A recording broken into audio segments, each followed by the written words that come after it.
Doctor Selvaraj. ये हमारा dental clinic है, कॉन्फिडेंटल मल्टी स्पेशलिटी सेंटर। वहाँ पे एक्सरे होता है हमारे पास, दोनों है।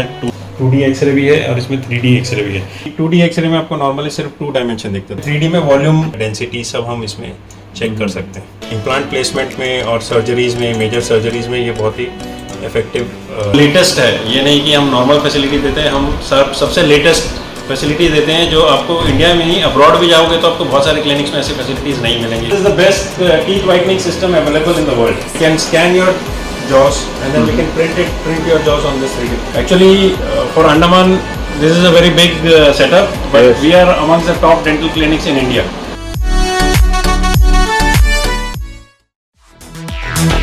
Evolution.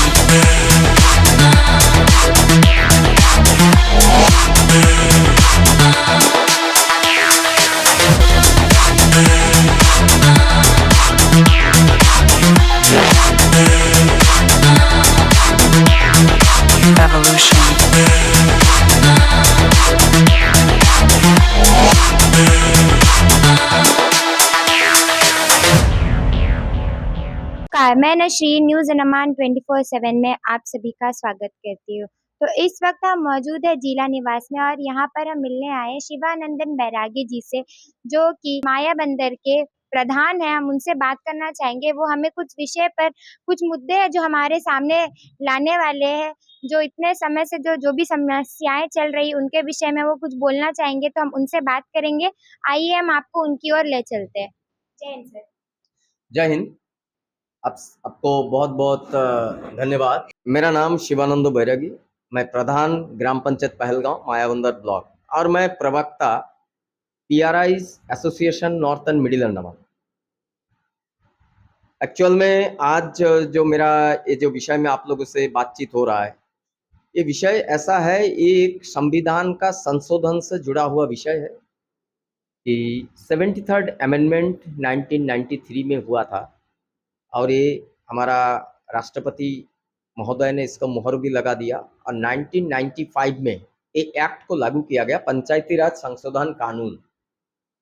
इसके तहत में पंचायती राज व्यवस्था को संविधान के अनुच्छेद 11 के तहत में और सेक्शन 243G के तहत 29 सब्जेक्ट को लेकर के पंचायती राज व्यवस्था को डिवोल्यूशन ऑफ पावर देना चाहिए था।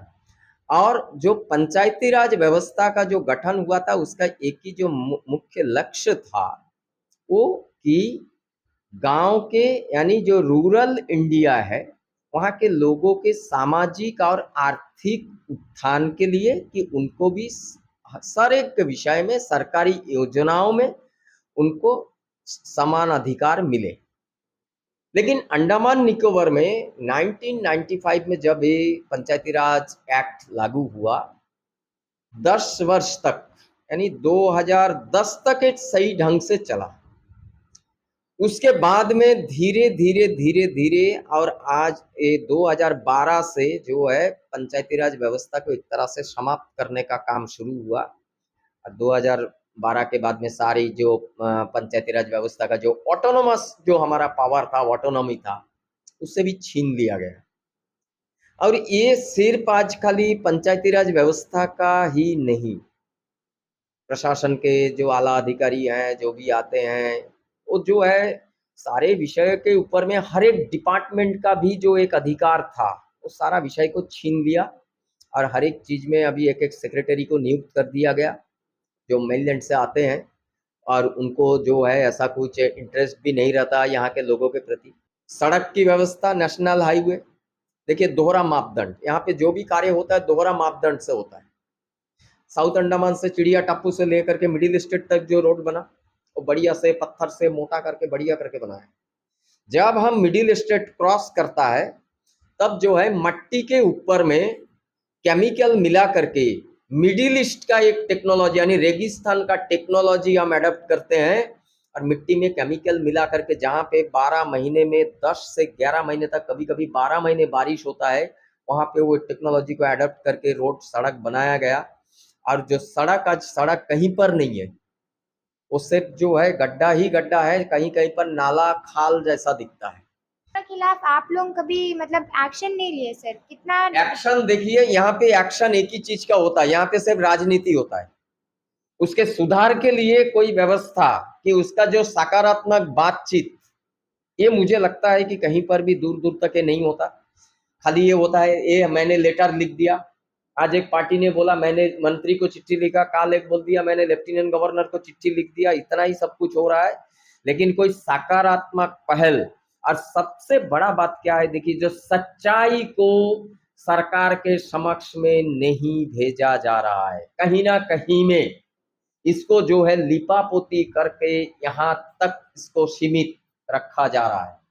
क्योंकि मैंने जब अधिकारी यानी नेशनल हाईवे जो हमारे जो NITCL है उनसे मैंने मिला, तो उन्होंने बोला कि भैया ये टेक्नोलॉजी अडॉप्ट हुआ है, कारण क्या, एक्चुअल में देखिए इसमें बहुत बड़ा एक इसका अंदर में एक बहुत बड़ा खेल है। खेल क्या है, नॉर्थ मिडिल में 2018 में 6 क्वारी नेशनल हाईवे को अलॉटमेंट किया गया था 2018 में। तो अभी तक उसका कुछ सुन डेवलपमेंट हुआ लीजिए, है?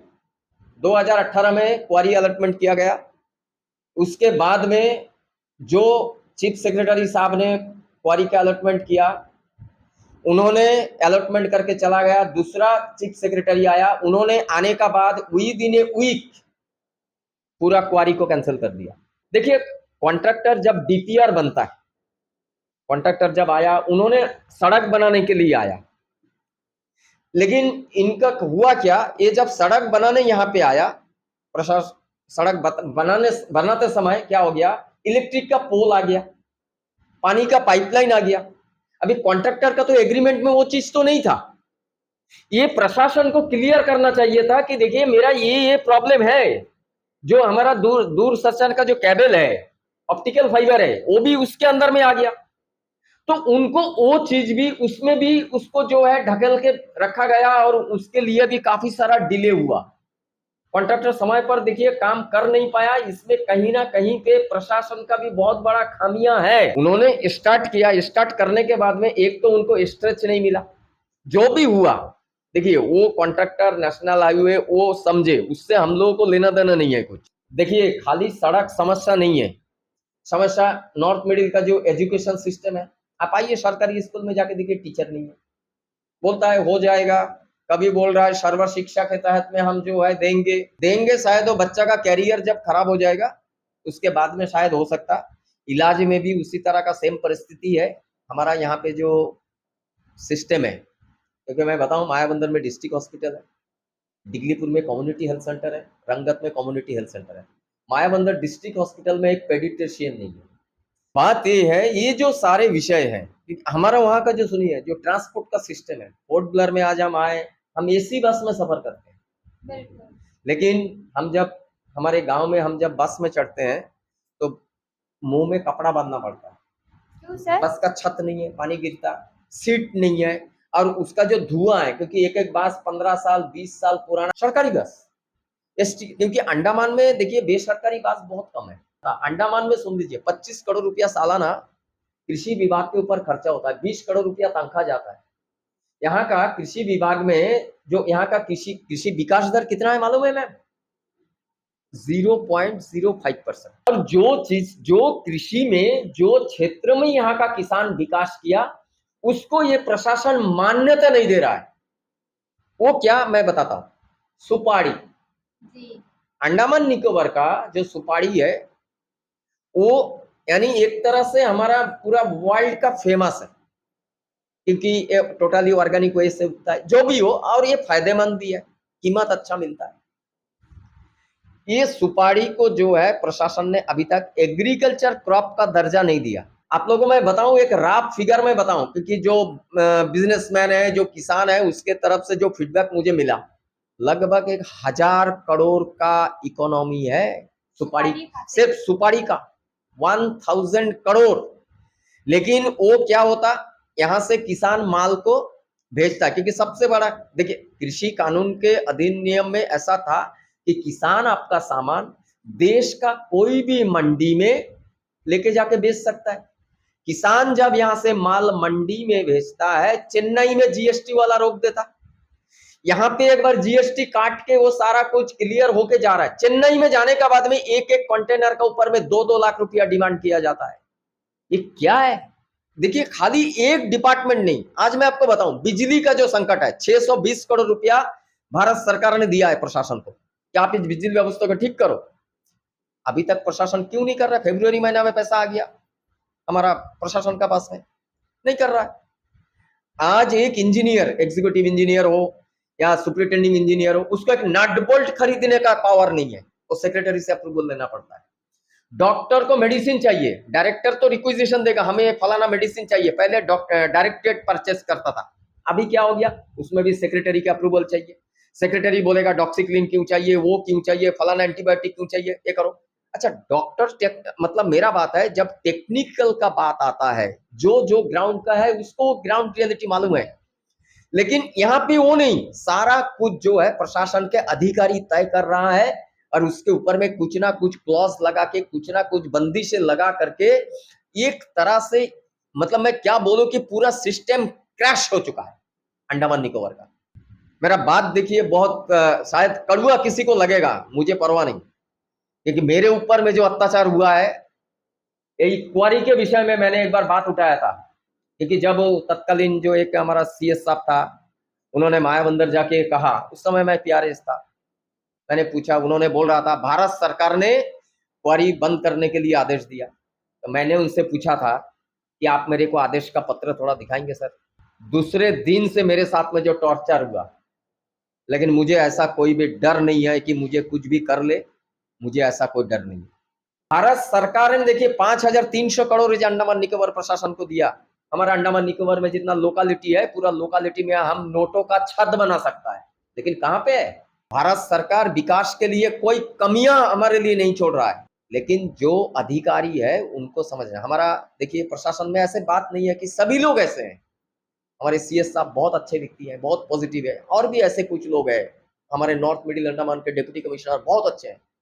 आज अगर अंडमान में जो चीज, एक ही चीज का विकास हो रहा है मैम, वो एक चीज है एनिटको का विकास हो रहा है। नया नया शराब का दुकान खोलना, नया नया जो भी एनिटको से रिलेटेड। कारण क्या है, इसमें अंडमान के लोकल पीपल का कोई भागीदारी और या पार्टिसिपेशन, मेंबरशिप कुछ भी नहीं। इसमें जो भी होता है सब आईएएस ऑफिसर लोग होता है, यानी आईएएस का दुकान है ये दुकानदारी का डेवलपमेंट बढ़िया से, जब पेट्रोल वो करेगा, रॉड वो बेचेगा, चावल वो बेचेगा, पाइप वो बेचेगा, सारा कुछ वो करेंगे, वो सारा विकास बराबर चल रहा है। टूरिज्म वो करेगा, किसान का नाबार्ड का पैसा उसका इस्तेमाल ये करेगा, ये यूनिट को करेगा। आज जो है पीआरआईएस का एक ऑर्गेनाइजेशन बना पूरा अंडमान निकोबार आइलैंड में। निकोबार आपका कैम्बेल बे से लेकर के डिगलीपुर के राधानगर से लेकर के कालीपुर तक एक ऑर्गेनाइजेशन बना, जिसका अध्यक्षता हमारा साउथ अंडमान के जिला परिषद के चेयरमैन माननीय संजय सिंह जी ने किया। उन्होंने जो है कल एक प्रेस कॉन्फ्रेंस भी किया और एक प्रेस रिलीज भी किया। उसमें कहा गया प्रशासन को 8 जनवरी तक अगर प्रशासन ने पंचायती राज व्यवस्था का डिवोल्यूशन ऑफ पावर और जनता के हितों का, जनता का कल्याणकारी जितना इश्यूज है, प्रशासन ने इसके ऊपर अगर संज्ञान नहीं लिया, अंडमान निकोबार का टोटल जो इलेक्टेड रिप्रेजेंटेटिव्स है वो धरना पर बैठेंगे पोर्ट ब्लेयर शहर में। कोई अशांति का माहौल ना बना करके एक जो लोकतांत्रिक हमारा ढांचा है उसको इज्जत करते हुए, संविधान का रक्षा करते हुए हमें आंदोलन को जारी रखेंगे। प्रशासन से अनुरोध करेंगे कि प्रशासन सारे विषय के ऊपर में गंभीरता से सोचे और जनता के लिए जो प्रशासन और हमारा संविधान ने जो तय किया उनके लिए वो कार्य करे और अंडमान का एक बेहतरीन डेवलपमेंट, विकास हो। हर एंगल से सभी लोग प्रयास तो कर रहा है, लेकिन कहीं ना कहीं में मुझे लगता है कमी है। तो ये भी एक रास्ता है कि सभी, क्योंकि ये सबसे बड़ा बॉडी है, सांसद तो एक है, शायद वो समय नहीं निकाल पाते, लेकिन हम तो बहुत है, लगभग जो है 1,500 के करीब है हम लोग इलेक्टेड रिप्रेजेंटेटिव, वार्ड मेंबर से लेकर के जिला परिषद तक हम लोग सब मिलके एक बार प्रयास करेंगे, देखते हैं क्या होता है मैडम। और आप लोगों ने आए, बहुत बहुत धन्यवाद। धन्यवाद सर। तो जैसे कि आपने देखा शिवानंदन बैरागी जी ने काफी सारे मुद्दे उठाए जो कि इस समय हमारे ये जितने भी अंडमान एंड निकोबार के स्थानीय निवासी है सबके लिए काफी जरूरी है। जैसे कि रोड की समस्या, इलेक्ट्रिसिटी की समस्या, पानी की समस्या, ट्रांसपोर्टेशन की समस्या, ये समस्याओं से हम सब काफी समय से जूझ रहे हैं पर अभी तक इसका कुछ भी समाधान नहीं निकाला गया है। ये समस्या हमारे सामने दिन के दिन और ज्यादा बढ़ती जा रही है। तो हम अपने प्रशासन से यही गुजारिश करेंगे कि कृपया जो मुद्दे हैं इन पर ध्यान दें ताकि हम जैसे जो नागरिक है जो यहाँ के रहने वाले इनको ये सारी चीजों की परेशानियों से छुटकारा मिले। इसी के साथ कैमरा पर्सन आफ्ताब के साथ मैं नसरीन, न्यूज अंडमान 24/7 से नमस्कार।